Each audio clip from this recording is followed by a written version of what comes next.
I remember my mother sitting there crying, and I said, I must have been 4 years old. I said to my mother, don't cry, I want to live. So you can imagine a child that age, well aware of what was going on. We never spoke about what had happened to us. Never. It was never a topic of conversation. What I was told was that they were killed by the German soldiers. They didn't tell me the details because, you see, the survivors, some of them never talked about what happened in their past, and I had to respect that. My mother didn't want to talk about her experience for many, many years. She had been sort of liberated by the letter from her granddaughter, Amy, asking her to share her memories. And when she did, after she did and then did the book, she realized how important it was for the story to be known by everybody, but especially by younger people. When I was pretty young, my parents used to explain it to me because they really wanted to make sure I knew what it was. I've been reading about the Holocaust since second grade, and I was really excited to learn more about it because I feel like knowledge is very powerful in our society to prevent it from happening again. Getting to learn about it firsthand from people who experienced it, I think it's something that'll definitely make us more humble and better people. In the concentration and extermination camps, they were all branded with a number. They aren't objects or things to discriminate against. The title Names Not Numbers means to me that these were real people with real lives. It was stripped away from them. Names, not numbers. It's expressing that they are people, they are not objects, they are not things. We need to love everyone equally. We just wanted to forget. Unless we talk, it'll happen again. Be verbal and tell the story.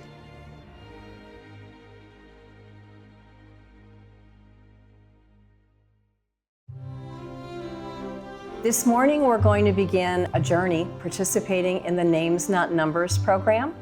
And I think that as students at St. Margaret Mary, you've probably heard about it along the way. My brother was in Names Not Numbers a few years ago, and when he came home and told me and my parents about it, I immediately knew that I wanted to be an interviewer. Well, I first heard of Names Not Numbers when my brother was part of it, and I remember I was so interested. We've heard so many of the 8th graders talk about it, and last year I went to watch the final production of the documentary. In younger grades, you look up to the 8th graders. They have all of these opportunities, they do all these different activities, and Names Not Numbers was obviously a really great opportunity, and that I was really excited to participate in it. I've known about it for a long time, so you know, you have those waiting nerves, and you finally get to do it, and it's just, well, I'm actually doing this, you know? The knowledge of history that we gain helps to ensure that we will not have the same happen in the future. It's important to teach and continue to learn about the Holocaust so it's never forgotten, because these were horrific events that happened to real people. It's not just books, it's what people actually went through. You will be the witnesses to the witnesses. You will be witnessing and hearing firsthand the experiences of people that lived through this atrocity. And you are called to take that message and to share it with others as you go forward. It helps you preserve a part of history. You get to talk to the survivors, know their story, and let others know about it too. Today, among young Americans, 66% of them could not identify Auschwitz as a concentration camp or death camp. Our Names Not Numbers students are learning history, recording history, and preserving history through their work. We watch the project from last year so we can know what's going to look like. My name is Fran Mel. I was born in 1938 in Sokal, Poland. It was pretty interesting, and I was really excited to be able to get to do that. Seeing the previous documentaries, it made me really excited. I was like, this is really immersive, and it's going to be a lot of work, but I know it'll pay off. I felt oh my gosh, I have to do this. It's serious that we're interviewing these Holocaust survivors that the next generation will probably not be able to see. I was mostly nervous and excited, honestly, because it's just such a big story, and for 8th graders to capture it all, it seemed really, really We might think that the Holocaust is something that just happened in 1939 or 1945, and that's true, but the remnants of it remain in our country, in this area, and in the world. Expecting to learn some of the horrors of humanity, but also some of the heroics, the people who helped the survivors. To be involved with the program Names Not Numbers, I am so excited and I feel so fortunate and lucky to be a part of this. I hope that you will take this very seriously, give it your very best, and really take away with it from it something that will remain with you, in the days, the weeks, and the years ahead. The best thing to do in an interview is the pre-work, knowing who you're interviewing, knowing the basics of their story ahead of time, and just knowing the history. We learned today about tips and techniques for interviewing the Holocaust survivors. The worst thing you can do is just go question, question, question, question, question. If I ask you a question and I'm a little bit nervous interviewing you, especially my first couple of questions, and you start answering and you're giving a great answer and I'm just like, what's my next question? Don't do that. Make sure you're listening. The main thing is to listen. Ask your question, forget about the other questions for a second. Listen, there may be a follow-up. If something interests you, ask it. You guys are old enough to, I'm sorry, what did you say? You hid in a chicken coop for whatever? What did that feel like? These are real things you're going to come across. He taught us about eye contact and really listening to the person so you aren't constantly repeating questions. Ask a question like it's a conversation and to know what details are instead of just asking like, did you do this? Yes or no. If you start asking yes or no questions, that's going to be a problem. How much information are you going to get out of the yes or no question? You're basically going to get nothing. Make sure the person that you're asking is able to elaborate and make sure it's like open-ended so they could tell a story about it. Good phrases to use, kind of tell me about. Can you describe what it was like? Can you describe, and not just how you felt, what it was like around you, what it looked like. Let things breathe. If they start crying, you don't need to totally jump in, or if they have a reaction, sometimes silence is the best reaction. So you are going to, using some of the tools we talked about, interview Elizabeth, okay? You ready? Okay, let's go. That's it. We sat down in the chairs in the front and he interviewed me about sports. I love sports. Tell me more about that. Like, how's lacrosse make you feel? I didn't really know much about interviewing, but I knew I do want to interview and I want to talk to these people. So I'm glad that I got to learn some tips and tricks to really get to them to tell the story to me in a deep and in-depth way.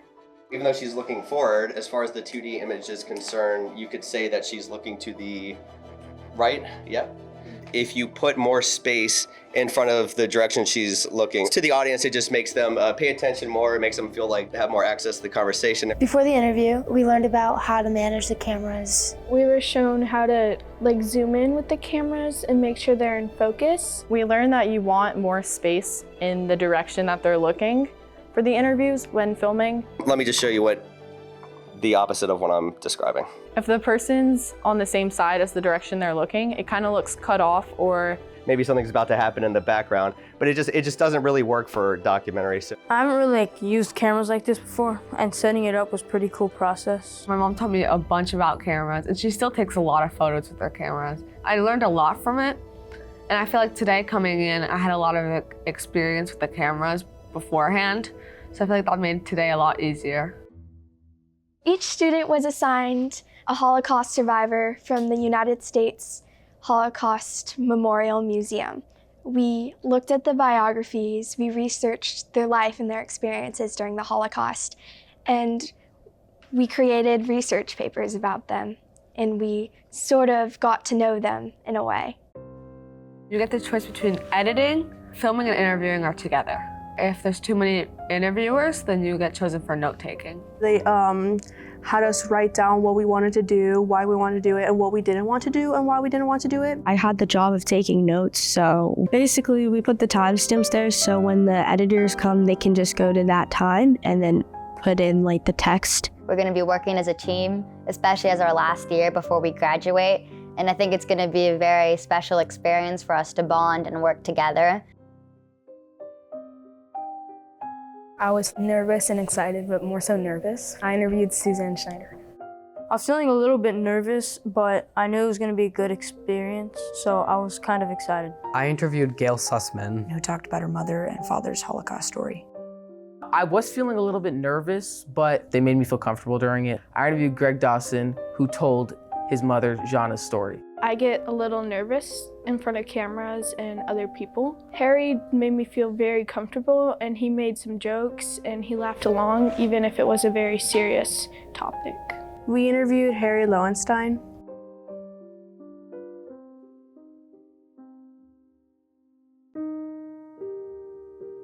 My mother's name was Eula Pruzhan.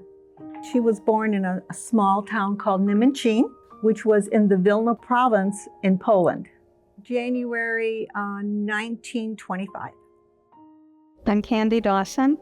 I'm Greg Dawson. My mother's name is Jana Arshanskaya Dawson. She was born in Ukraine, in eastern Ukraine, in the town of Berdyansk. My name is Harry Lowenstein. I was born in Fürstenau, Germany on 26th of May, 1931. Suzanne Schneider. I was born in Poland, 1937. Everyone seemed to get along. There were different ethnic groups there. They had a farmer's market every Thursday, and they exchanged goods. They had one synagogue there, one church. Everyone played soccer together. They had dance contests once a month. So it was a pretty active little community. My mother's family, there was a family of four. It was her mother and her father and her younger sister, Frina, who was 2 years younger than my mother. Her mother filled the house with books. She was a champion swimmer when she was younger, and she was the chief cultural sort of officer for the family. The father, Dmitri, is the one whose goal was to make both his daughters be world-class musicians. Her father was a candy maker by trade. He made caramels in their kitchen, and he would sell them at the bazaars. And he's a great passion, though, he was amateur violinist. They were proudly Jewish, culturally and in every other way, but they weren't observant. They didn't go to synagogue. And so when I was growing up, it was a secular home. We had the Jewish food, we had the Jewish humor, we had the music. We just didn't have the religion. But it was a very Jewish upbringing. The family moved to Kharkiv, where both the girls at age 8 and 6 received scholarships to the very prestigious musical conservatory there. They were the first kids who had ever been given scholarships at that university. My family was mother and father. I had a older sister and me. My mother took care of feeding cattle sometimes in the winter, but in the summertime they grazed. She just ran the household, went to school, played soccer, and had fun. We had a lovely home. My father was the town doctor. He was a family physician, so everybody was his patient, and he had a lot of Polish patients, a lot of Jewish patients, and a lot of Ukrainian patients, because there was a mixed town. It was a very good life. My mother was also highly educated. She had a PhD in literature, and we had all kinds of help at home. My mother had a nanny for me, and she also had a cook and a maid, so it was a very nice life. I was an only child, and I was very spoiled, and I wouldn't eat. So my father's first question every day from his office was, did she eat? They worried about me because at that time, tuberculosis, which was a lung illness, was prevalent, and people who didn't have strength, who were skinny like that, could get it easily. So he was always worried about that, but I never got sick.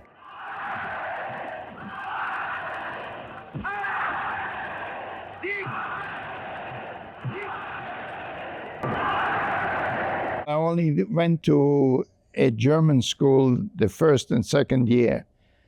The following year, we were expelled because we were Jewish. We had to find a new school. The first one we tried to get in, they were already filled. We could not get in.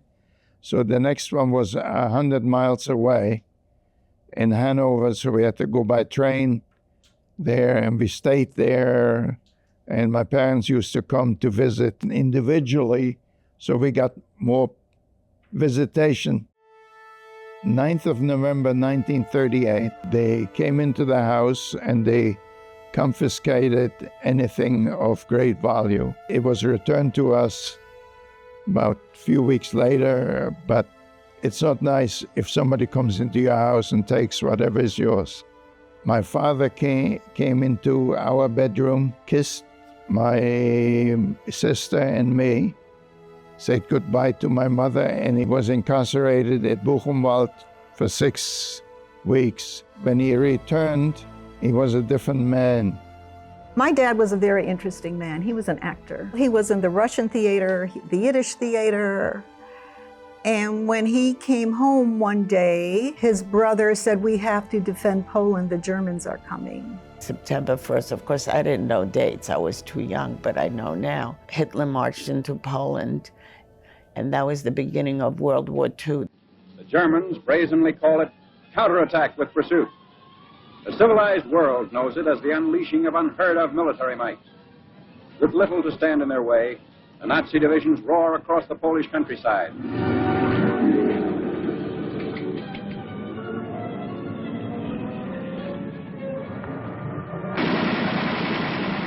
The Polish army lasted maybe about 2.5 weeks, and the Germans took them over. What I do remember is a terrible noise because they came by motorcycles, and a lot of tanks came in and a lot of trucks with a lot of German soldiers and officers. Very soon after the Germans came, trucks went by the town, by the main roads in town, announcing that all people with any kind of disabilities have to meet in the town square.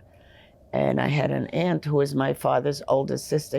By the way, he was one of 7 children. One of his older sisters was hunchbacked, so she was considered disabled in some ways. So she and her husband went to that town to meetings. We never saw them again. They just were taken away. A few weeks later, another ride with the trucks coming in, the loudspeakers making announcements that all Jewish intelligentsia, meaning educated people, were to go into the center of town. I had a lot of cousins who were in their 20s. 2 of them were pharmacists, and one of them had just graduated from medical school. They all went.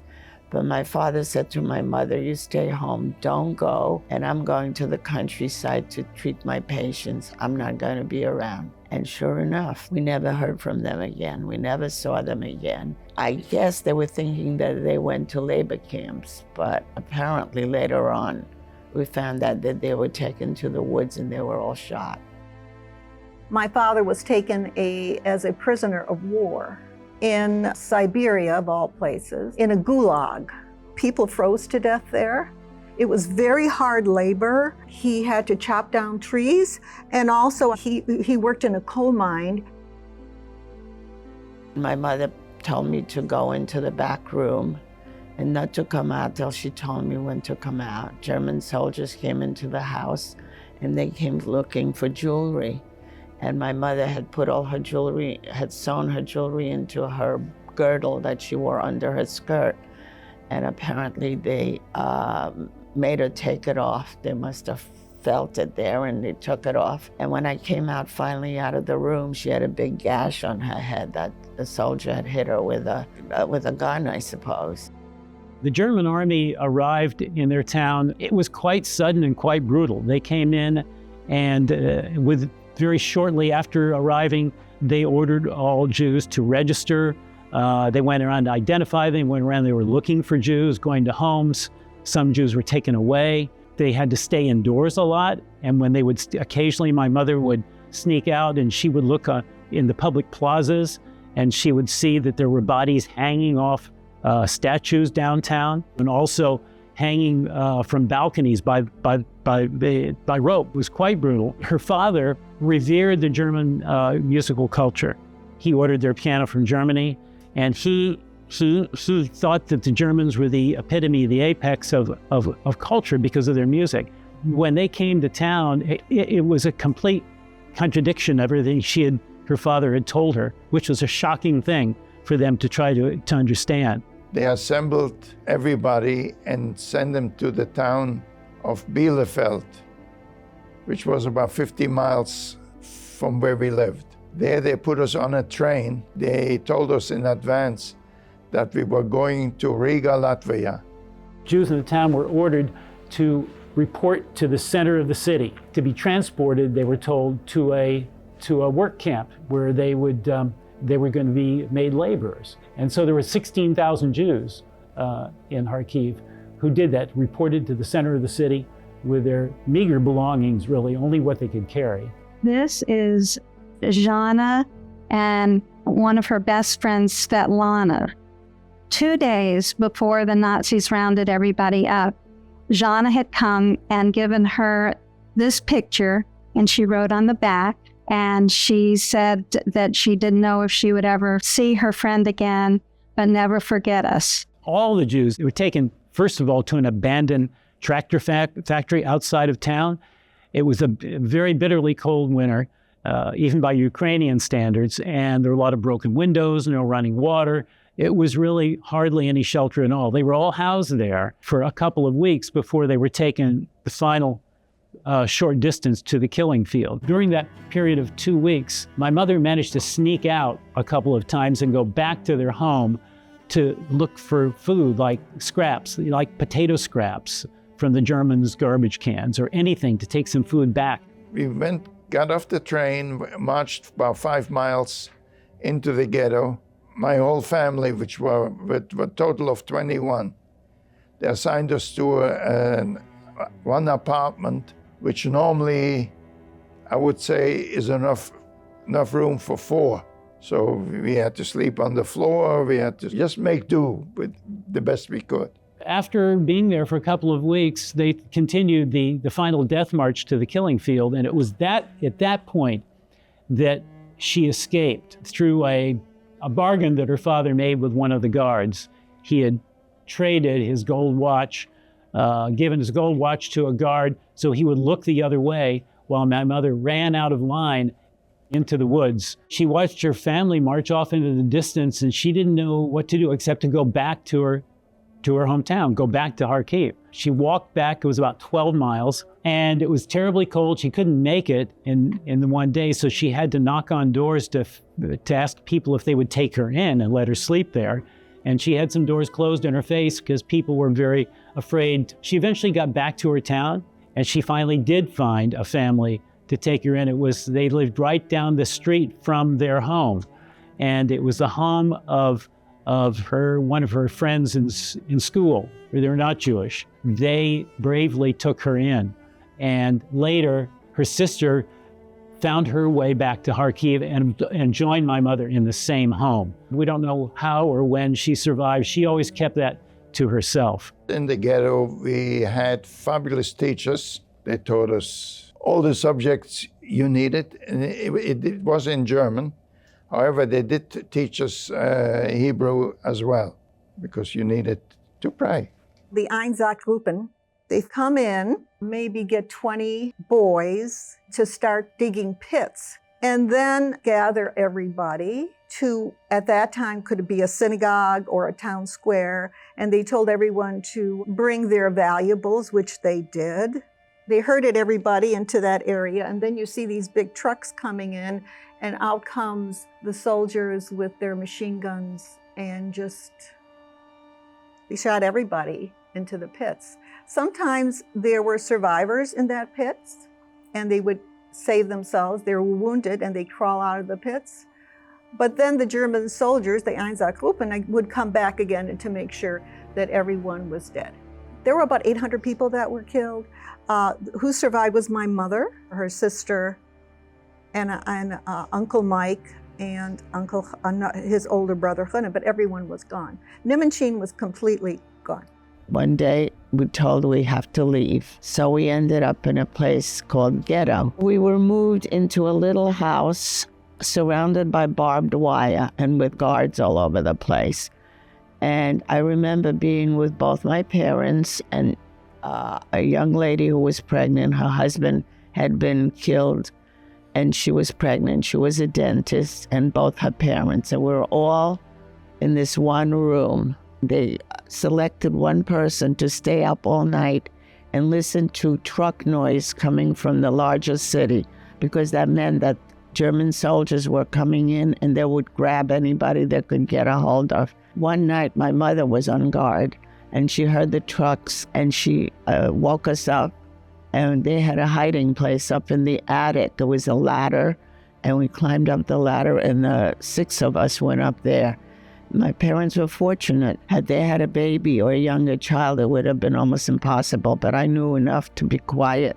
And we heard the soldiers rummaging through our stuff downstairs, but they never thought of looking in the attic, and we survived that way. One day we had a directive. My father and I, we were being shipped to Kaiserwald, which was a concentration camp.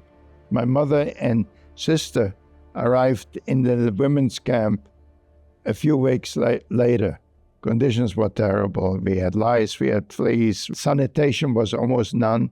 The sleeping conditions were terrible. They were on wooden boards, no mattresses or anything like that. You get up at 5 o'clock and they give you a bowl of coffee and they march you out to work. And then at lunchtime you got some, I call dishwater soup. And in the evening, you got a piece of bread, something about this thick. I stole a piece of bread off a bunk. I think I was about 12 years old by that time. And lying was never my forte. So my father asked me, "Where did you get that piece of bread?" I explained. I took it off the bunk. And I said, "What you're going to do is take the bread back, apologize to the man you took it. When I came back, I got one across the face. I still feel today, because it really made a very honest person out of me." One day I was told by my father and mother that one of my former nannies, whose name I still remember, I can't even believe I do, but her name was Michalina, that I was going to go with her. And my father was allowed in and out of the ghetto. So it was a big advantage because he could make arrangements outside the ghetto for my family, and he would bring food to us. And apparently he knew the guards, and somehow or other he snuck me out of the ghetto. He took me to a park and we met Michalina there. What he had done was he had rented a house out of town for her and me, and she had a little boy about my age for the 3 of us, because he was afraid that it was a small town, so people knew my family. They might recognize me if they saw me with her. My mother and Frina, her sister, before they left this home, the home of the Bogancha family, where they stayed for 2 weeks, the family there helped them create new names and identities. During this period, it was terrifying because the Germans were still there looking for Jews. They were going house to house. So most of the time they had to stay inside, and they had to be careful not to draw any attention to the house, to the family. They had a cellar that in the kitchen, you would remove a large door that went down into what we would call a root cellar, where they would bottle vegetables and things like that for the season. And they went down there and hid there sometimes. The names they adopted were Marina and Anna Morozova. Morozova, by the way, is the Russian word for frost. Their goal after leaving the Bogancha home was to find an orphanage where they could hide out till the end of the war. But in order to get into an orphanage, you could not be more than 14 years old. And so my mother was about to turn 14, so she changed her birthday to later in the year, so she would still be 14 when they got to the orphanage. The date she picked for her false birthday was Christmas Day, December 25th. And she tells me that had nothing to do with it being Christmas, and she just picked that out of the air. And her sister Frina chose a birthday 10 days earlier than that, so birthdays would still be sort of the same distance apart as they were. Until I was more than 30 years old, we celebrated December 25th as her real birthday. We thought that was it. My uncle Mike, which is one of the siblings of my grandfather. He was only maybe 24 when the war broke out. He was a very interesting man. He was a corporal in the Polish army. He was a sharpshooter. He was an electrician. He was very dedicated to his siblings, that they all lived in the big house. He was a hero as far as I was concerned. When everybody was killed He helped find hiding places for Heike and my mother. But it got to a point that the world of a Jew was getting smaller and smaller, and he couldn't find any more hiding places. He gave my mother whatever money he had, and he said, "You'll have to be on your own in the forest." She was only 16 years old. And my mother didn't want to be in that forest. She said, "Take me to the Vilna ghetto." And he said, "You can't go to the Vilna ghetto because anywhere between 300 to 500 people are dying of starvation and diseases like typhoid." He joined the Polish resistance, and he was very brave in what he did. He threw hand grenades in the railways so the Germans couldn't get some of their ammunition. Remember, he was an electrician, so he went into some of the ghettos and he got fake IDs, and he smuggled some of the Jews out of the ghettos as his assistant. So he was a pretty brave man. I used to hear in the middle of the night a lot of shooting going on in the distance, and I was petrified that my parents were getting shot. And I remember from nerves I was throwing up the whole night. Apparently she had enough staying out of town, and her husband was in town and he wanted her back, so she must have notified my father. And she took me back into town in the middle of the night on a bench in the park, and I saw my father sitting there and with an older lady with him. And so she took me with her, and she took me to her house, and who was there but my mother? And it was a very small cottage. It had one big room where the lady, and she had a daughter, and the daughter just had a baby. So the three of the people lived in that one room. They slept together, and they had a chicken coop attached to it. It was just separated by a wall. And that's where my mother and I spent our day, stayed in the chicken coop. And apparently my father, through his travels to his patients, was able to bring bricks, and they had this big oven to bake bread, and it looked like a pizza oven, big round opening. And he apparently had put steps in there, and he had closed up the space between the ceiling and the oven with bricks, bricked it up. So we would climb at night, we would climb inside the oven into the flue and go up on top, and slept in a mattress on top of the oven. But it was all in one room with the two ladies and the baby there. I was just there with my mother at first. She would tell me stories, and she taught me how to read. I must have been about 4 or 5 at that time. She told me stories, and I played with the chickens, and one of the chickens was my pet. And I always tell the kids that chickens are really that stupid, because that chicken actually performed for me. I taught him to give me a paw and came up to me all the time, and I played with him, and it was very nice. I had a companion. The first job only lasted a couple of days. They had us leveling a runway for airplanes, and that only lasted a few days. Then the next job I had was dissecting D batteries, and it's very hard on your hands because a lot of acid in there. After that, I found a job in the garage, cleaning parts, polishing cars, pumping up tires. Now keep in mind, pumping up tires in those days was done physically. They asked the garage to step out because they had a selection process, and they put me in the middle so they couldn't see me because I was smaller than everybody else. You never wanted to be in the front. You always wanted to be in the masses. That was one time. The next time, there was a stack of tires from here to the ceiling. And I crawled into the tires, and I stayed there for almost 3 days. Just wanted to live. My father became ill after 6 weeks. His feet swelled and so on. They sent him back to the ghetto. When the ghetto was liquidated, the entire ghetto was loaded onto railroad cars and shipped to Majdanek. The old lady came, and first she told us that the ghetto had been razed completely, was declared what they say called Judenfrei, means free of Jews. And we didn't know where my father was. So one night, about a week later, we hear scratching in the door at 4 o'clock in the morning, and it was my father.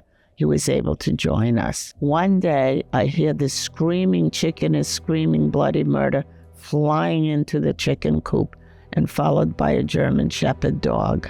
And I was outside. My father had made a curtain out of straw. I was outside the curtain playing with the chicken.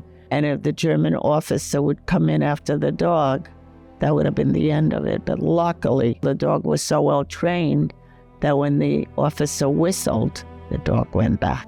The house where we were was really directly across the street from German Gestapo. The lady's daughter was a beautiful young woman. She was in her 20s, and the officers liked her very much. So there were always German officers in their house, and there was always lots of food. They brought us a lot of food, and they would be telling them about where the front was, where the army was. And my father, separated by a wall, had a map, and he would follow where the war was going on, listening to the German officers telling the story to the two women. They also had a lot of neighbors coming in to visit. It was always traffic in the house. I got a cold, and I was coughing. So I couldn't be in the back room, because if I were in the back room coughing, people would hear it. They took me out of the back. They put me in the big bed with my face turned to the wall.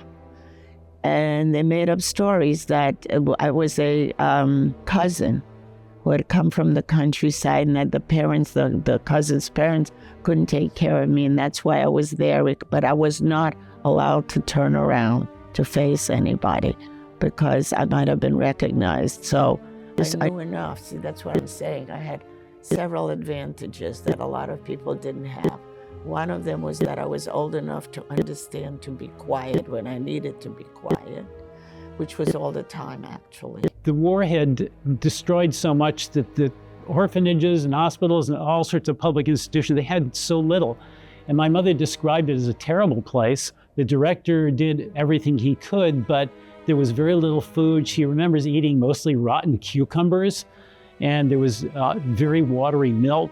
The beds, she said, were full of lice, and it was really a horrible circumstance. The only good thing about it was there happened to be an old dilapidated piano there.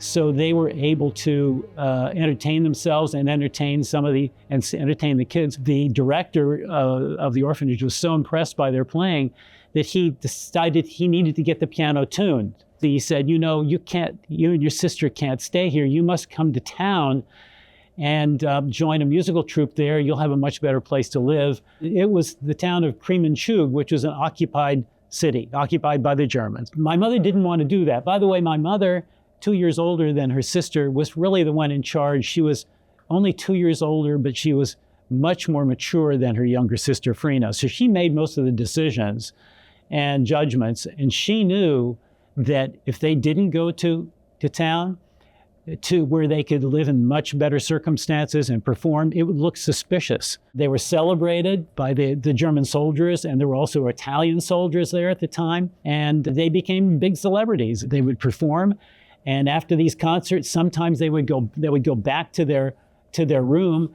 and they would hear outside there would be soldiers who would come to their window, begging them to come out and to socialize, and they brought them cakes and they brought them vodka. It was a much better life, but every moment with all those German soldiers there, they felt in imminent peril. Like at any moment, they might be discovered as Jews. They were also worried there might be people there, other prisoners there, who knew them in Kharkiv, who knew that they were Jews. So it was full of anxiety there the entire time, even though it was a much better life. The Russians' front was coming in, and they liquidated the camp, put us on a ship in Riga harbor, and took us to Danzig, or known today as Gdynia, which is a Polish port. They then put us on barges and took us up a river, which I never know yet what river that was, and we landed in the concentration camp Stutthof. They marched us west, and we were coming to a town called Lands in Pommern, which was a small agricultural town. We were about 5,000 or 8,000, maybe 10,000. You did not want to be at the end, because if you were a straggler, you were being eliminated. So all at once, we heard a lot of noise, and we saw tanks, and all the guards went in different directions. We were liberated. We knew the front was moving, that the Russians were approaching. And in the middle of the night, we heard the word tovarish in the garden. It's Russian for comrade.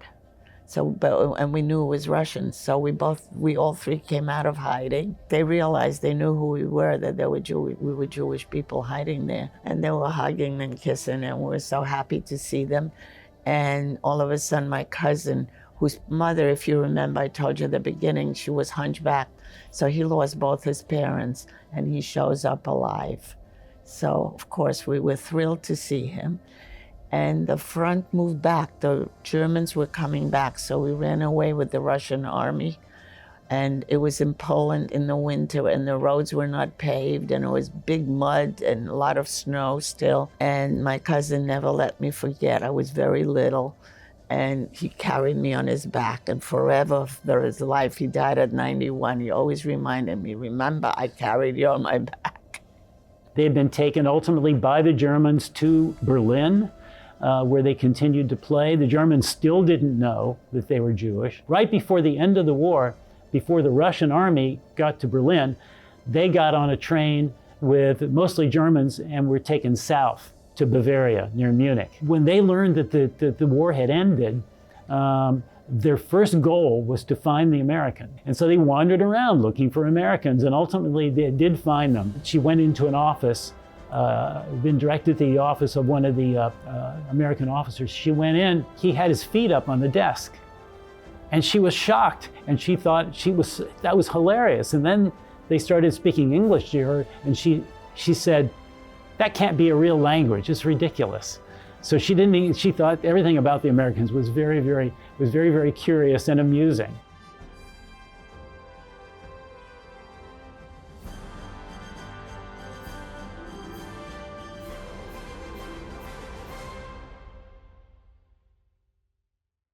After the war, my mother was in the hospital when they found her. She was very, very ill from hiding by herself, malnutrition, terrible situation. She was in the hospital.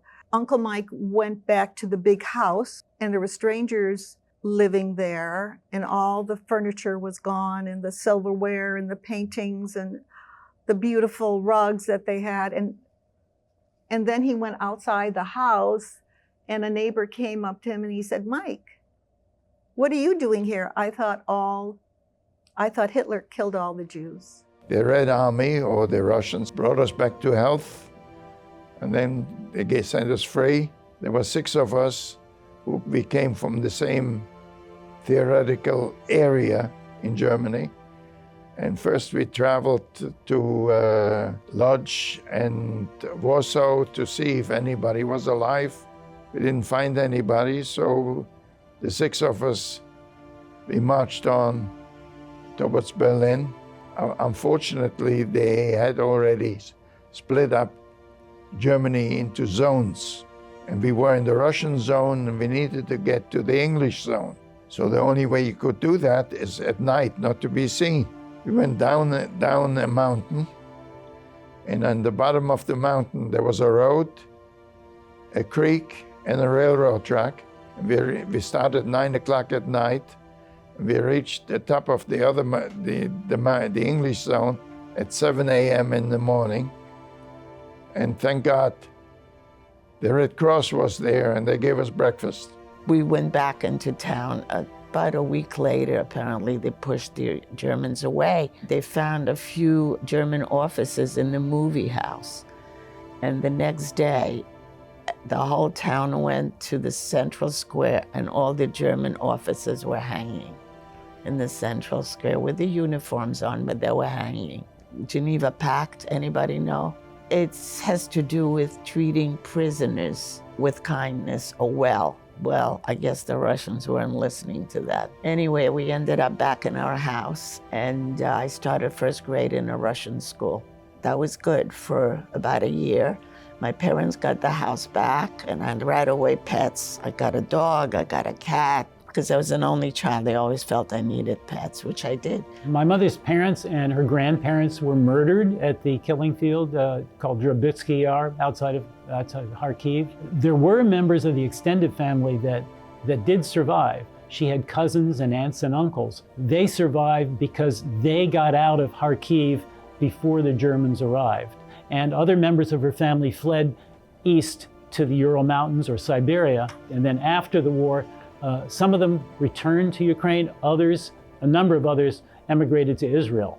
My mother was very bright. She loved to read. She read Polish and Russian novels, and I think she was a romantic at heart. I know she was.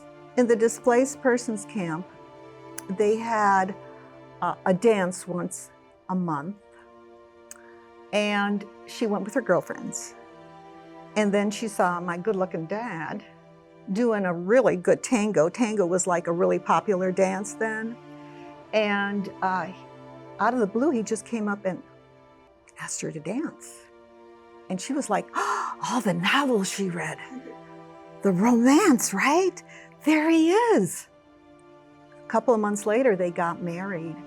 And her wedding gown was made out of a silk parachute. And then later on, I was born. The displaced persons camps were supposed to be temporary. My parents were there for 7 long years.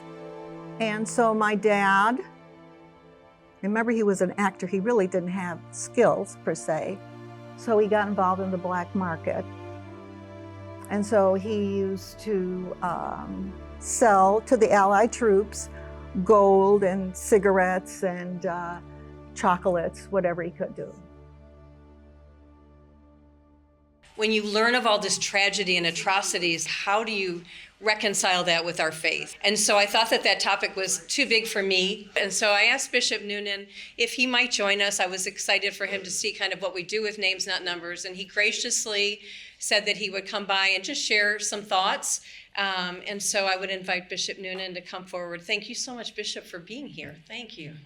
I was very blessed when I was in Miami, when I was first ordained in the late 70s. Once a year, we used to bring all the Holocaust survivors that lived in Miami to a luncheon. There would be 3 of us around the table and 3 survivors around the table and listen to their stories. And you kind of like realized this really happened. And then you would notice their hand and numbers tattooed in it. It wasn't just kind of the movies. This was something very real. I remember one lady, when I walked into the room where we're having lunch, she ran up to me and put her arms around me. She never saw me before, but she cried in my arms because she said, "You people saved my life." Now, what do? Only just hold that person for a minute. Then she started telling me about her life, how she survived, and how a priest came and brought her to an orphanage. History is important to know, not just to memorize, but to know and experience. And especially the history of something like the Holocaust. Why? We don't want to experience it, and we don't want to allow it to happen again. But evil is still alive in our world today. We can still do horrific things to one another. So today, when you hear stories about people, they're not stories. It's living history to make us understand who we are, to make us believe in who we are, and to make us, above all, people who will never let this ever happen again. The future is yours, but the decisions you make can be very important for the future. And all we can do is say, we stand on the shoulders of those people who went before us because they inspired us and helped us to know what was right, to do what was good, and to believe in the gift of love. Amen.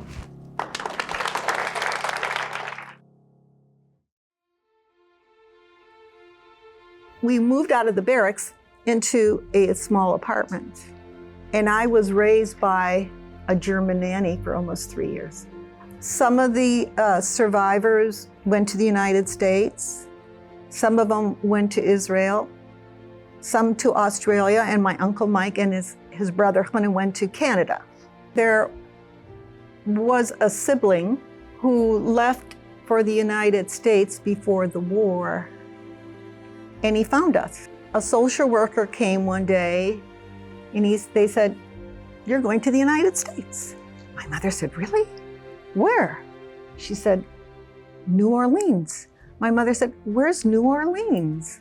"Louisiana." My mother said, "I don't care, we're going." If you were in the American zone, you could go direct to the United States, but out of the English zone, there was no provision for it. So I went to France, settled in Paris for about 15 months.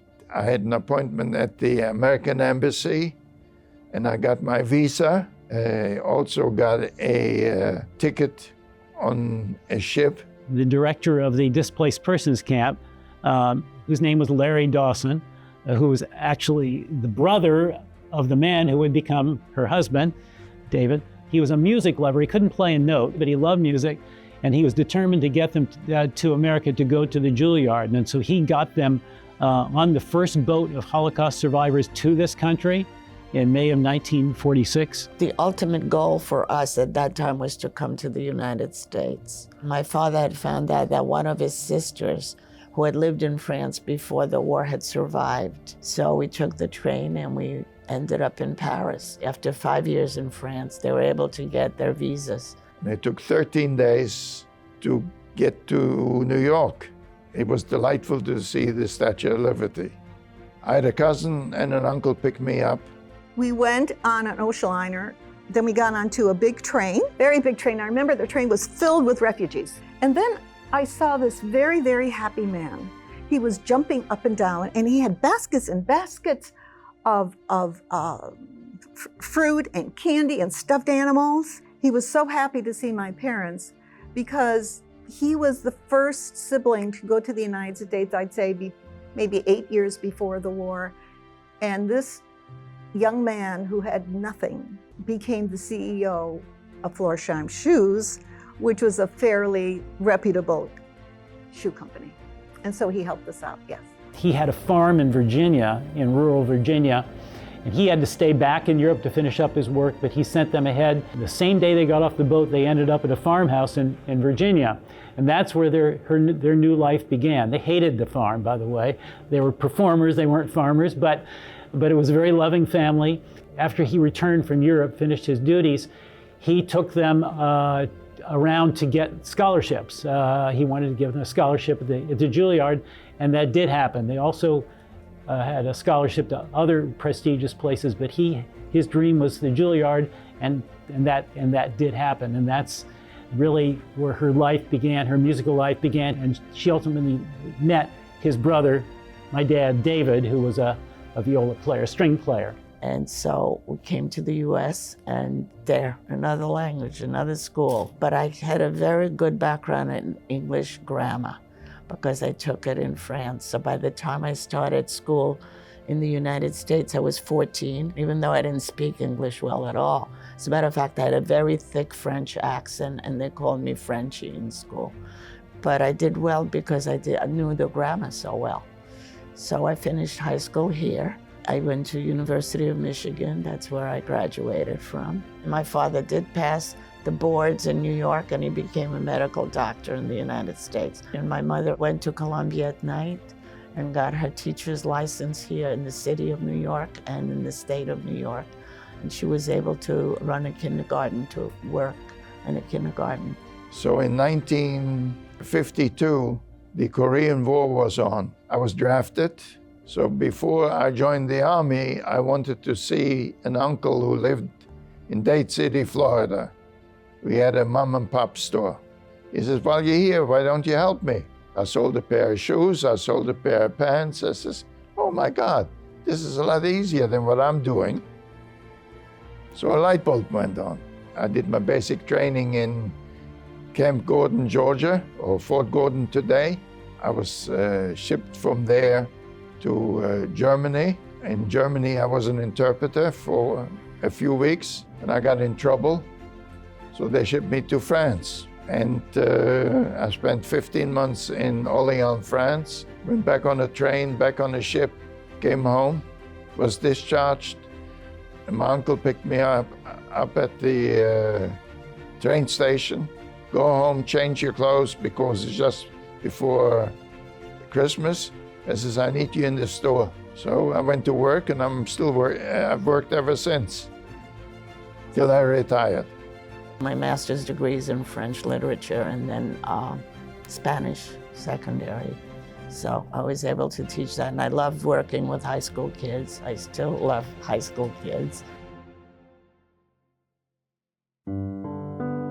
Seeing them in the room and hearing about their lives before the war and their family and everything was so impactful because it made me really realize that it was real and it actually did happen. For him to just like sit here in front of cameras, in front of students, to say what had happened to him, it takes a lot of bravery and strength to do that. Just to have someone tell you their story and their parents' stories, I feel like it goes straight to your soul. After we interviewed, we went downstairs and we had a whole presentation about it. So that the other kids could also delve into her story and to understand. They had their false identities and were going to an orphanage. And Zhana again knocked at Svetlana's door and asked for her dress back. Her friend placed the beautiful handmade blue silk dress with a tiny snowflake print in her friend's arms. Still waving as Zhana dashed away, Svetlana looked down and saw the sash. This was the sash to Zhana's concert dress, and it had dropped to the ground as she dashed away. Gail talked about a word called mensch, and to me that really struck a chord. A mensch is a person that helps and guides and is a friendly person, but a hero. Christian families that helped to hide and save these Jewish people, she said that those people were truly mensches. These survivors shared a message of kindness to us about how important it is, and I think this is a way that we can really take that message and really use it.